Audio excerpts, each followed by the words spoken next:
열왕기상은 125년의 역사를 기록한 책입니다. 솔로몬 왕이 다윗 왕 죽은 후에 솔로몬 왕이 죽은 후에 그의 아들 르호보암이 왕이 됐습니다.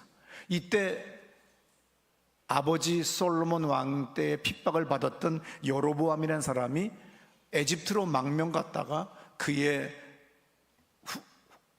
동료들과 함께 이제 살게 됐으니까 돌아왔어요. 그리고 새롭게 왕이 된 르호보암한테 말을 합니다. 이제 전 왕 솔로몬 왕 때 우리가 너무 많은 세금과 너무 많은 노역과 그리고 전쟁 때문에 우리가 어렵게 살게 됐으니 이제 왕권도 바뀌었고 새롭게 왕이 되셨으니 이제는 우리 좀 살 수 있도록 세금 좀 감면해 주시고 노역이나 여러 가지 어려운 일들 좀 하지 않도록 조금만 좀 살게 해주세요, 이렇게 건의를 했어요. 그랬더니 이 젊은 왕이 잔머리는 잘 굴러갔어요. 열왕기상 12장 4절에서 뭐라고 하냐면 여로보암이 좀 멍에를 가볍게, 그리고 고욕도 무거운 멍에도 가볍게 해주면 우리가 왕을 섬기겠습니다. 요게 부드럽게 얘기한 것 같지만 사실은 교만한 건의예요. 왜냐하면 절대 왕권 시대는 주권은 왕에게 있어요. 우리는 주권을 어떻게 하죠? 대통령에게 위임한 거예요. 그 다음에 그 시대는 그냥 대대를 이어서 왕이 절대 주권을 가지고 있어요. 왕의 말이 곧 법이에요. 그런데 감히 해달라 그러면 우리가 섬기겠습니다. 협박하는 거죠, 젊은 왕한테. 그러니까 르호보암 왕은 뭐라고 얘기하냐면 나한테 3일간만 기회를 주세요. 잔머리는 잘 굴러가서 빨리 대답은 안 해요. 여러분 중요합니다. 대답은 빨리 하지 말자. 시작. 돈 줄 거는 내일 모레 준다. 받을 건 오늘 받는다. 이건 아주 중요합니다. 이거는 잠언에도 나오고 성경에도 나오고 제가 수십 년 동안 수만 명의 교인들을 만나면서 배운 거예요. 그런데 실패하는 사람은 말을 빨리 해요. 그리고 대답을 빨리 하고 결정을 빨리 하니까 내 약점이 노출되는 거죠. 그런데 오늘 르호보암 왕은 그래도 41살의 젊은 나이지만 그래도 잔머리는 굴러서 3일 후에 대답하겠습니다. 그리고 집에 와가지고 왕궁에 와서 자기 동료, 친구들, 소위 자기들의 팀들에게 물어봅니다. 어떻게 해야 되겠어? 뭐라고 대답을 해야 되겠어? 그랬더니 측근, 같은 대학 나온, 같은 고향에 살던, 같이 공부했던 최측근들, 얘네들 말. 근데 이 애들이 다 젊어요. 성경에 젊었다고 했는데 철없는 젊은 애들이라는 거죠. 국정 경험이 없는 거예요. 얘네들 말을 듣다 보니까 어떡합니까? 이렇게 얘기하세요. 그래서 열왕기상 12장에서 이렇게 합니다. 왕과 함께 자란 젊은이들은 이렇게 대답하였다. 백성들이 선왕께서 메워주신 멍에가 무거우니 그것을 가볍게 해달라고 요구하더라도 임금님께서는 이렇게 대답하십시오. 나의 새끼손가락이 부왕의 허리보다 굵다. 내 새끼손가락이 우리 아버지 솔로몬보다 굵고 허리보다. 그러면서 뭐라고 합니까? 우리 아버지는 너희를 가죽 채찍으로 쳤는데 나는 쇠 채찍으로 다스릴 거야. 나는 이제 강경하게 정책을 진행해 나갈 거야. 이런 식으로 이제 큰 소리를 빵 쳤어요. 그랬더니 어떻게 됐어요? 여로보암이 이 말을 딱 듣고 얘하고는 같이 못 있겠다. 그래서 나가서 각 12지파 중에 10개의 지파들을 전부 다 설득하고 미혹시켜가지고 나라를 남북으로 나눴어요. 10개 지파가 북이스라엘, 그 다음에 2개 지파, 지금 왕과, 그러니까 다윗 왕, 솔로몬 왕, 그리고 지금 이 르호보암 왕, 이 3대까지 온 이 왕은 남유다 왕국이 됐어요. 그래서 나라가 둘로 쪼개져 버린 거죠. 결과는 어떻든 간에 여로보암이 유다 지파를 제외한 10개의 지파로 북이스라엘이 독립했어요. 이렇게 되니까 어떤 일이 벌어졌지요? 철없는 르호보암 왕은 자기 말을 잘 듣고 경험 없는 덕스럽지 못한 자기 친구들 말을 듣고 정책 결정을 하는 사람이 됐어요. 그래서 어떻든 간에 이스라엘 왕국을 남북으로 나누어지는 원인 제공자가 됐어요. 그리고 17년 동안 재위하는 동안에 에집트의 마지막 공격을 받고 성전과 왕궁의 모든 보물들이 다 탈취당하고 그리고 죽었어요. 여로보암은 나라를 두 개로 쪼갠 분열시킨 사람이 됐어요. 자기의 정치적 야심 때문에, 권력의 욕망 때문에 신정국가인 이스라엘의 하나님의 섭리를 이루는 것을 방해한 사람이 되어버렸어요. 그래서 북이스라엘의 영원한 올무가 됐습니다. 그래서 이 성경에는 덕스러움에 대해서 많은 말씀들이 써 있는데 뭐라고 써 있느냐 하면은 이 사람은 덕스럽지 못해서 항상 여로보암의 길을 갔다. 나쁜 왕들이 나오고 이스라엘의 모든 왕들이 200년 동안 존속하는 동안에 모든 왕들이 다 악했다고 나왔어요. 극악 아니면 악했다.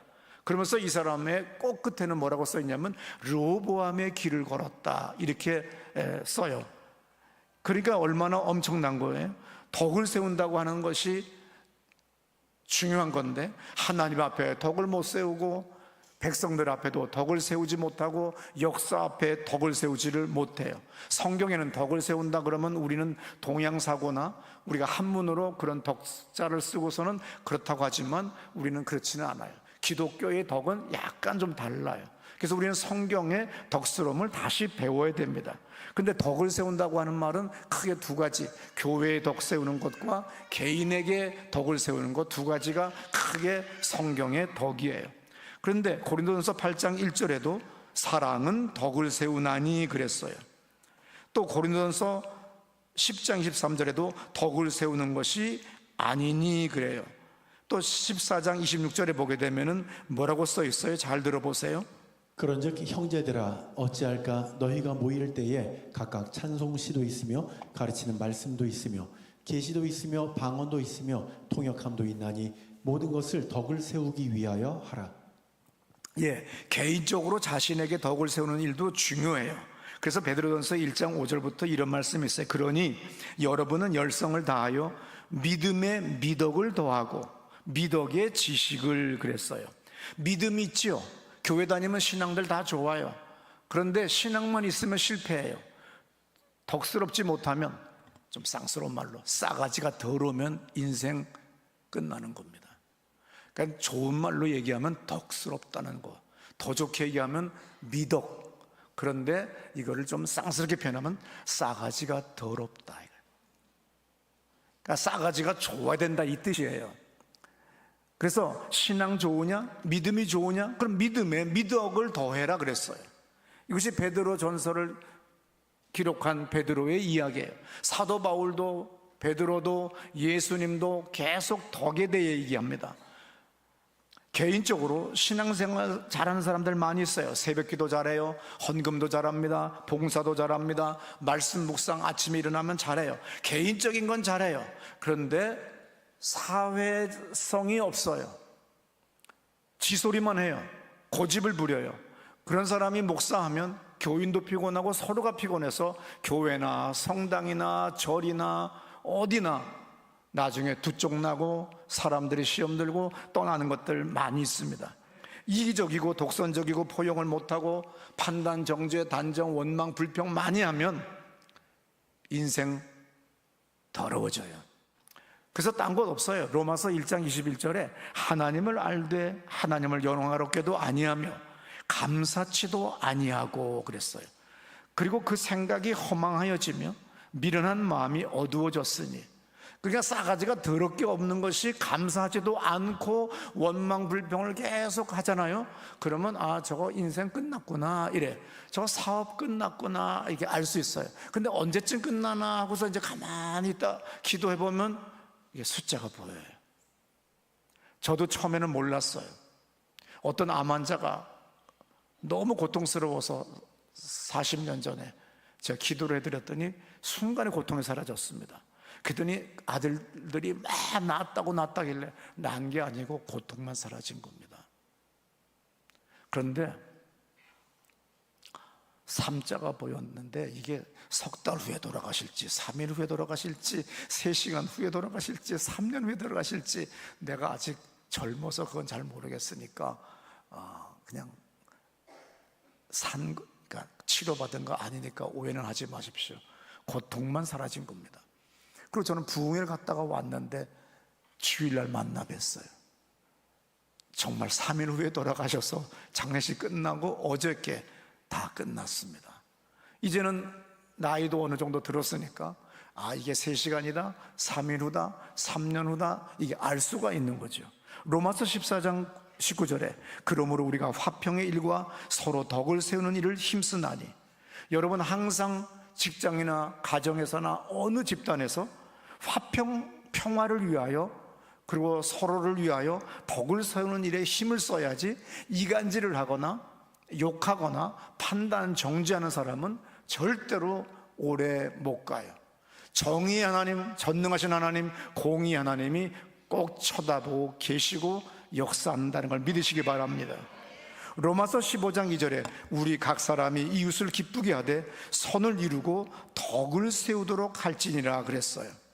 그래서 아까도 말씀드렸습니다마는 성경에서의 덕은 동양에서의 덕보다 더 한 차원 올라가서 하나님을 향한 덕, 이웃을 향한 덕, 또 그 다음에 신앙적인 여러 가지 행위들을 합쳐진 것들이 이 성경에서의 덕이에요. 에베소서 4장 29절에 이런 말씀 있죠. 잘 들어보세요. 무릇 더러운 말은 너희 입 밖에도 내지 말고. 더러운 말은 입 밖에도 내지 말라. 그래서 오직 덕을 세우는데 소용되는 대로 선한 말을 하여 듣는 자들에게 은혜를 끼치게 하라 그랬어요. 에베소서 4장 2절 들어보세요. 이는 성도를 온전하게 하여 봉사의 일을 하게 하며 그리스도의 몸을 세우려 하심이라. 잘 들어보세요.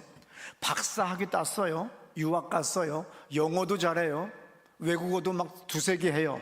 그런데 덕이 없어요. 그러면 맹탕이에요. 부모로부터 물려받은 재산 많습니다. 내가 이 동네니까 어느 시장의 주인이 우리 아버지 친구예요. 그런데 그 아버지는 그 시장에서 월세가 얼마나 많이 나옵니까? 그 시장이 몽땅 통째로 그 집 우리 아버지 친구예요. 그런데 아버지는 인천 앞바다도 구경을 못했어요. 오직 중랑구 망우리만 살았어요. 그런고 애껴 아들 줬는데 그 아들이 몽땅 다 털어먹었어요.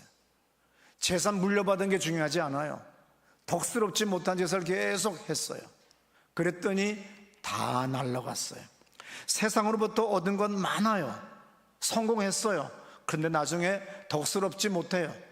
다시 말해서 싸가지가 더럽게 없어요. 그랬더니 다 까쳐먹어요.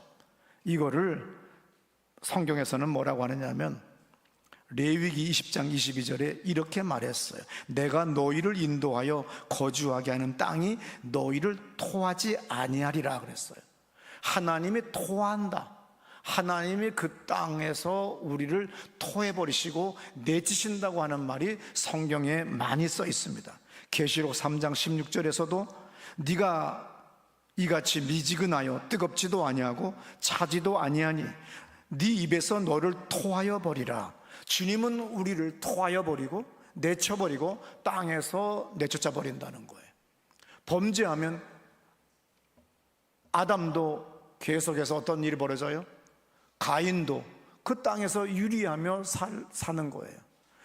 부모가 줬어요. 또 내가 공부 잘해서 똑똑해서 고시 합격했어요.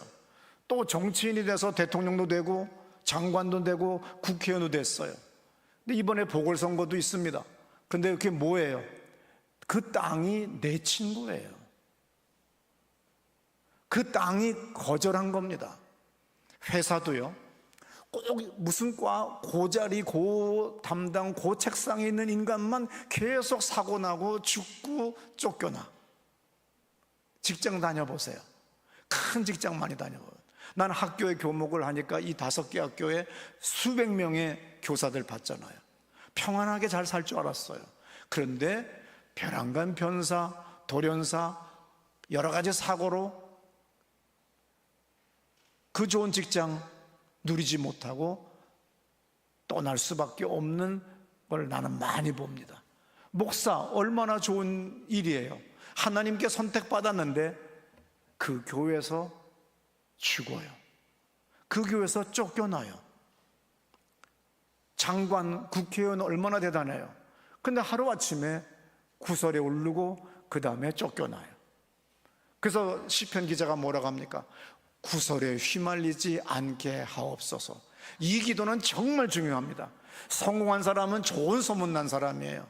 실패한 사람은 아무리 똑똑하고 학력이 많아도 나중에 뭐예요? 구설에 휘말려서 끝나는 거예요. 그래서 나중에 그 땅이 내쳐버리고 그 땅이 뱉어버린 거예요. 그래서 여러분들이 항상 감사하셔야 됩니다. 비록 가진 것 없지만 주님, 내가 살아있는 게 기회입니다. 내가 이렇게 아름다운 5월을 누리게 하시는 것 주님의 은총입니다. 나에게 이렇게 생명 주셨으니 내가 한번 열심히 살아보겠습니다. 나는 젊은 날에 비닐하우스 갈 때 두려움도 없어요. 망설임도 없어요. 후회함도 없어요. 미래에 대한 어떠한 걱정도 없습니다. 기쁘게 가요. 왜? 하나님이 나를 선택했고 하나님이 나를 보내셨으니 하나님이 분명히 나에게 맡겨진 사람을 보내줄 거다. 그래서 여러분같이 이렇게 훌륭한 교인들을 만나서 이렇게 귀한 예배를 우리가 같이 드리게 되는 거예요. 그러면 딴 것 없습니다. 감사하지 않으면 안 돼요. 늘 감사해야 돼요. 내가 살아있는 것, 내가 숨쉬는 것, 밥 먹는 것 다 감사합니다. 하루아침에 질병이 오거나 재난이 오거나 사고가 오면 모든 것들 다 끝나버려요. 그리고 나머지 어떤 일이 벌어져요? 그냥 땅이 내친 그런 꼴이 돼버리는 겁니다. 우리 교회가 36년을 맞이했어요. 하나님의 은혜지요. 지속 가능한 교회가 돼야 돼요. 지속 가능한 나라, 지속 가능한 민족 없습니다. 지속 가능한 기업 없어요. 지속 가능한 축복 없어요. 내가 날마다 부단하게 주님 앞에 몸부림치며 살으려고 애를 써야 돼요. 주님의 축복을 받으려고 몸부림쳐야 돼요. 그것이 바로 기도의 행위고 예배의 행위예요. 지속 가능한 거 이 세상에 어디 있어요? 아무것도 없어요. 그렇기 때문에 우리 교회가 지속 가능한 교회가 되려면 하나님 앞에 영광스러운 교회가 돼야 되고 하나님께 영광을 돌려야 됩니다. 그 다음에 이 지역을 위하여 우리가 헌신해야 돼요. 우리 교회만 있으면 안 돼요. 담을 넘는 교회가 돼야 돼요. 교회의 담을. 그래서 야곱이 아들에게 뭐라고 예언을 해줍니까? 죽기 전에 너는 담장을 넘었도다. 담을 넘어가야 돼요. 그냥 내 마누라하고 내 남편하고 우리 식구만 잘 살면 된다 이게 아니라 이웃도 잘 살아야 돼요. 이웃이 못 살고 모두가 다 못 사는데 나만 잘 살면 그 사람들이 강도가 돼서 나를 죽여요. 그래서 이웃이 잘 살아야 내가 평안한 거예요. 우리가 망우동에 있기 때문에 망우동의 평화를 구해야 돼요. 우리가 중랑구에 있기 때문에 중랑구의 발전을 위하여 우리가 힘써야 되고 기도해야 돼요. 우리가 서울에 있기 때문에 서울을 위하여 기도해야 돼요. 우리가 대한민국에 있기 때문에 대한민국을 위하여 기도해야 돼요. 이웃 나라가 잘 돼야 내가 평안해요. 북한을 위해 기도해야 돼요. 우리가 주적이라잖아. 우리한테 원자폭탄 쏘겠다잖아. 방사포 막 쏘겠대. 그러면 쟤네들 밥 잘 먹도록 해줘야 되고 김정은 잘 살도록 이렇게 축복해야 돼요. 배란간 핵단추 누르거나 누른다잖아. 자기 죽는 순간에 얼마나 공포스러워요. 그러니 중국도 안녕해야 되고 일본도 안녕해야 되고 북한도 안녕해야 되고 몽골도 안녕해야 되고 그냥 모든 것이 평화와 안녕을 위하여 나가면 이게 바로 덕스러운 신앙, 덕스러운 교회, 덕스러운 목사가 됩니다. 덕스러운 성도가 되는 거예요. 시어머니가 평안해야 돼요. 시어머니도 안녕, 시아버지도 안녕, 친정아버지도 안녕, 친정어머니도 안녕, 모두가 다 안녕해야 돼요. 그러면 그런 삶이 뭐예요? 결론은 덕스러운 거예요. 너무 아끼다가 빌어먹는다고 하는 말이 잠언 전도서에 많이 써 있습니다. 그래서 너의 식량을 7군데 8군데에 뿌리라고 하는 말씀이 있어요. 그래서 꾸준하게 덕스러운 짓을 해야 돼요. 제 동창 목사님이 그 노회에 속한 노회에 드디어 노회장이 됐어요. 원래 조그만 교회 목사님이 노회장이 되려면 정말 어려워요. 100몇십 개의 교회의 노회장이 되기 위하여 35살 때부터 그 노회에 가입한 모든 경조사를 전라도, 울릉도, 경상도, 저 제주도까지 다 참석하고 모든 회의의 맨 앞에 35년간을 참석했더니 드디어 자기가 조그만 지하교회인데도 노회장에 만장일치로 자기를 당선시켰대. 그래서 올 가을에 취임할 때 조 목사님 꼭 오셔서 격려사 해주세요. 내 노회는 다르지만 내 정말 귀한 일입니다. 35년을 한결같이 모든 경조사 다 참석하고, 그 다음에 그 전국 노회이기 때문에 온 산골 어디까지, 그리고 모든 회의에 졸더라도 맨 앞에 앉았대. 그랬더니 마지막에는 저 사람 은퇴하기 전에 노회장 시켜주자고 그래서 큰 교회 목사를 이기고 만장일치로 당선됐다고 하는 간증을 들었어요. 이분의 삶이 뭐예요? 35년간 속은 끓지만 작은 교회라고 나를 노회장을 안 시켜? 그러면서 욕은 했겠지, 원망은 했겠지. 그렇지만 항상 사람들을 만나면 샬롬, 평화, 그리고 악수를 한 거예요. 35년의 결실이 드디어 노회장을 하고 내년에 은퇴를 한다고 하는 간증을 제가 몇 달 전에 들었습니다.